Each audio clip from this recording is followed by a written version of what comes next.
চাই তোমার সাথে সংসার করতে, কিন্তু তুমি একটা বার ভেবে দেখো, তুমি আজকে যে কাজটা করেছিলে এর চাইতে অন্যায় কাজ দুনিয়াতে আর কিছু হতে পারে না। আরে আমাদের তো গর্ব হওয়া উচিত, আমাদের সন্তান একজন কোরআনের হাফেজ, কোরআনের পাখি।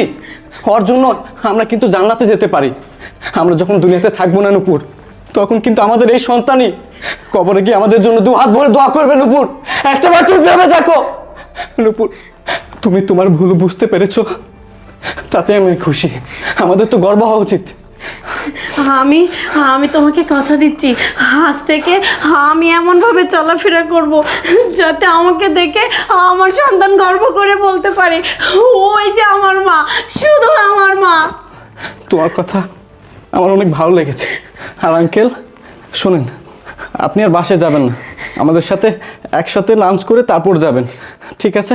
যাও নূপুর, তুমি রান্না বান্না করো। বসেন আঙ্কেল।